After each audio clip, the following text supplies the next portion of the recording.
Now back to Inside West Virginia Politics with Mark Curtis.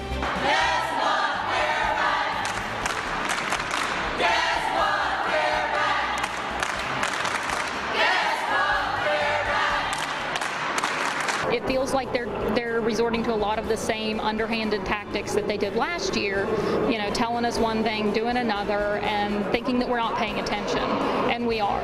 And we welcome you back to Inside West Virginia Politics. This Sunday morning, we continue our discussion of the education reform bill here in West Virginia. Right now, we're joined by Fred Albert.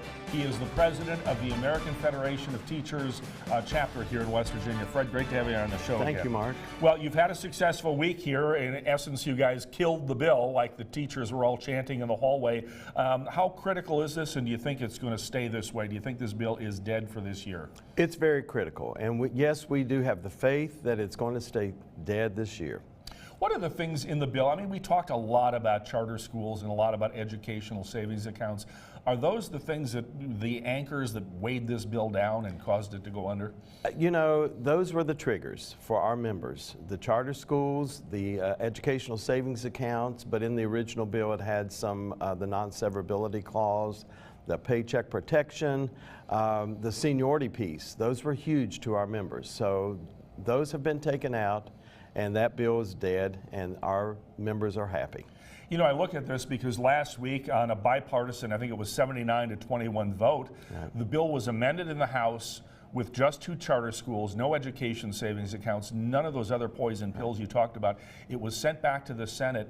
Do you think, I mean, I know you didn't want the Senate to vote for it, but in hindsight, if they had sent that bill out, it might be on the governor's desk being signed right now. And I think most members were palatable to that, or that bill was palatable to them. They still didn't like the 2 charter schools, but the provisions put in there really would not even allow charter schools to happen because the parents and the staff and faculty of those schools being considered for pilot schools had the right to vote, and it had to be more than 50%. So we saw that as sort of meaningless, and we didn't think those charter schools would exist anyway. If I've learned one thing in the world of covering politics for 40+ years now, not to date myself, but it's not over till it's over.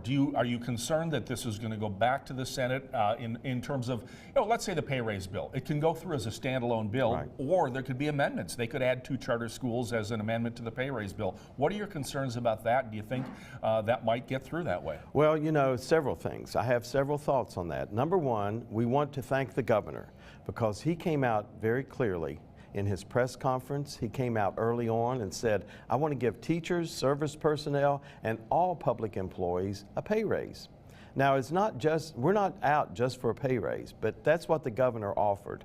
And he said, I don't want it attached to anything else. So we believe that that's what should pass, is what we call that the governor's bill.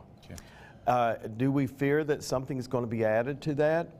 We're watching it very closely, and we assured our members that if something happens, we know how to get them out again. Yeah, that's what I was going to ask you. We had 2 days of very loud, boisterous teachers chanting in the hallways. You could hear it inside the House chamber, loud and clear. Will you hesitate to call them back out on strike if something happens to this bill that you don't like? We won't hesitate at all. Do we want to do that? No, not necessarily. But if that's what it would take, they know that what they authorized us to do on February the 10th lasts throughout this whole legislative session. And they overwhelmingly said on their authorization vote that they agreed if we needed to take action, we had their authority to call them out.